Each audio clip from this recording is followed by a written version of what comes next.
ഈ ചാമ്പ്യൻസ് ലീഗിലെ ഫേവറേറ്റ്സുകൾ ഞങ്ങളാണ്. ഞങ്ങൾക്കാരെയും പേടില്ല. നിങ്ങൾ നോക്കൂ, കഴിഞ്ഞ PSG മത്സരത്തിൽ ഞങ്ങൾ കളിച്ച PSG-ക്കെതിരെ ഞങ്ങൾ കളിച്ച പോലെയല്ല, ആ ഒരു ടീമല്ല ഞങ്ങൾക്കിപ്പോൾ ഉള്ളത്. ഞങ്ങൾക്കാരെയും പേടിയില്ല എന്ന് ലാമിൻ യമാലിൻ്റെ സംസാരം. അത്രയും കോൺഫിഡൻസിലാണ് ഇപ്പോൾ ബാഴ്സ താരങ്ങളൊക്കെ ചാമ്പ്യൻസ് ലീഗിലും ലീഗ് വണ്ണിലൊക്കെ കളിക്കുന്നത് അല്ലേ.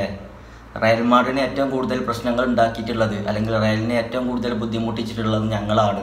റയലിൻ്റെ ആകെ പ്രശ്നം ഞങ്ങളാണ് എന്നൊക്കെ ലാമിൻ യമാൽ പറയുകയാണ്. അദ്ദേഹം ഗ്രൗണ്ടിൽ കാണിക്കുന്ന മായാജാലങ്ങൾ നമ്മൾ കാണുന്നതാണ്.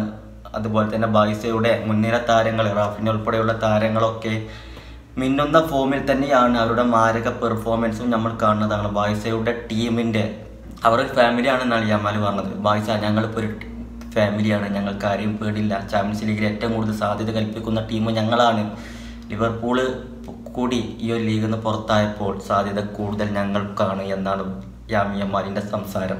യമാൽ പറഞ്ഞ പോലെ തന്നെ ചാമ്പ്യൻസ് ലീഗ് നേടാൻ കൂടുതൽ സാധ്യത കൽപ്പിക്കുന്ന ടീം തന്നെയാണ് ബാഴ്സ. അവരുടെ മുന്നേറ്റ നിര അത് പറയുന്നു, അല്ലെങ്കിൽ അവരുടെയൊക്കെ ടീം ഗെയിം നമുക്ക് അത് ഓതി തരുന്നു അല്ലേ. ഏതായാലും കാത്തിരിക്കാൻ നമുക്ക് യമാലിൻ്റെ സംസാരം വാസ്തവമാണോ എന്നുള്ളത്.